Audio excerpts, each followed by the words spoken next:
Sobat Pola sekalian, mari kita ngobrol serius tapi santai. Gaya warung kopi politik.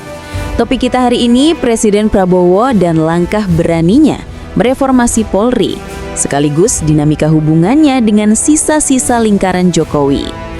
Langkah mengejutkan pertama tentu saja adalah pemecatan Menko Polhukam, meski belum ada penggantinya. Banyak yang bertanya, mengapa terburu-buru? Tapi justru disitulah letak pesan politiknya. Kalau seorang presiden sampai mencopot pejabat setingkat Menko tanpa menyiapkan pengganti, itu tandanya ada situasi genting. Said Didu dalam podcast Refli Harun 12 September 2025 menyebutnya sebagai sinyal bahaya laten di jantung keamanan negara. Bukan sekedar birokrasi, tapi soal kendali politik dan stabilitas nasional. Langkah berikutnya muncul nama Ahmad Doviri. Mantan jenderal yang sebelumnya tak banyak diperhitungkan, kini ditarik langsung ke istana. Bukan sebagai staf biasa, melainkan penasihat khusus Presiden bidang reformasi Polri. Lebih dari itu, ia langsung diberi pangkat bintang 4. Dalam kultur militer dan kepolisian, pangkat bukan sekedar simbol, melainkan legitimasi untuk bicara setara. Artinya, Doviri diposisikan agar tidak sungkan menantang Kapolri aktif. Ini sinyal keras bahwa Prabowo ingin agenda reformasi Polri berjalan dengan figur yang kuat. Kalau dibandingkan dengan era Mahfud MD, terasa sekali bedanya.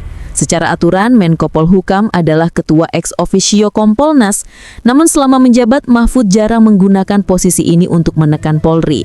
Kasus-kasus besar seperti KM50 atau skandal Sambo membuat publik kecewa.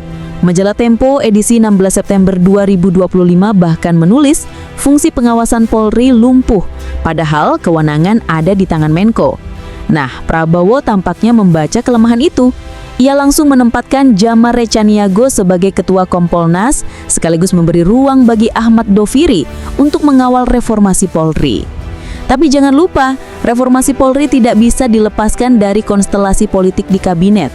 Ada istilah geng Oslo, sebutan untuk jaringan politik yang terdiri dari Raja Juli Antoni, Bahlil, Erick Thohir, dan Zulkifli Hasan. Mereka ini disebut-sebut masih membawa bayang-bayang Jokowi ke lingkaran Prabowo. Di podcast Rocky Gerung, RGTV 20 Agustus 2025, Rocky bilang begini, Prabowo harus jadi presiden mandiri, jangan sampai masih ada remote control dari Cikeas atau Solo. Maksudnya jelas, jangan sampai ada kendali ganda di pemerintahan. Wacana reshuffle besar menjelang Oktober 2025 makin kencang. Kompas, 15 September 2025, menulis bahwa Prabowo tengah menyiapkan langkah merampingkan kabinet, sekaligus menutup pintu cawe-cawe politik lama. Bahkan, ada isu panas soal perpanjangan masa jabatan Kapolri. Kalau isu ini benar, jelas akan menimbulkan kecurigaan bahwa masih ada upaya mempertahankan pengaruh lama. Maka reshuffle tidak boleh sekedar tambal sulam, tapi harus jadi momentum untuk membangun soliditas kabinet. Pertanyaan berikutnya, bagaimana relasi Prabowo dengan Jokowi?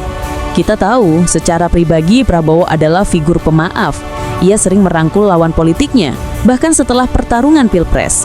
Tapi dalam urusan negara, Presiden tidak boleh larut dalam romantisme pribadi. Disinilah pernyataan Refli Harun relevan ketika ia mengatakan dalam salah satu kanalnya, podcast 9 September 2025.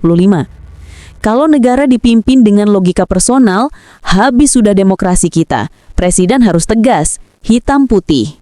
Sejarah pun memberi pelajaran, Bung Karno tetap dihormati Soeharto secara pribadi, tapi Orde Baru lahir dengan arah yang sangat berbeda. Habibie pun begitu, ia menghormati Soeharto tetapi memilih jalan sendiri dengan membuka keran reformasi. Analogi ini pas untuk menggambarkan posisi Prabowo hari ini. Ia bisa tetap menghargai Jokowi, tetapi kebijakan negara harus tunduk pada kepentingan rakyat, bukan pada loyalitas masa lalu. Nah, disinilah kritik tajam muncul. Sebagian orang Jokowi yang kini duduk di kabinet disebut hanya pendukung palsu. Saat Prabowo oposisi, mereka menghina habis-habisan. Begitu masuk istana, mereka mendadak manis. Dan sekarang, ketika isu reshuffle mulai berhembus, makian kasar kembali muncul. Ini membuktikan, seperti kata Said Didu, dukungan asli Prabowo justru datang dari mereka yang sejak awal berani berbeda dengan Jokowi, bukan dari lingkaran lama yang ikut menumpang perahu. Sobat Pola sekalian, jadi jelas bahwa apa yang kita saksikan sekarang bukan sekedar rotasi jabatan. Ini soal arah politik Indonesia 5 tahun ke depan. Apakah Prabowo berani menutup semua pintu cawe-cawe? Apakah ia mampu menjadikan reformasi Polri sebagai simbol kedaulatannya? Langkah awal sudah jelas, Menko Polhukam diganti mendadak. Ahmad Doviri diberi pangkat bintang 4. Jamare Chaniago dimandatkan sebagai Kompolnas. Tapi apakah itu cukup?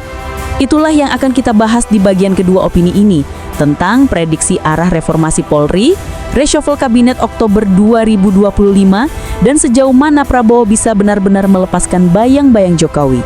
Karena percayalah Sobat Pola sekalian, ini baru permulaan.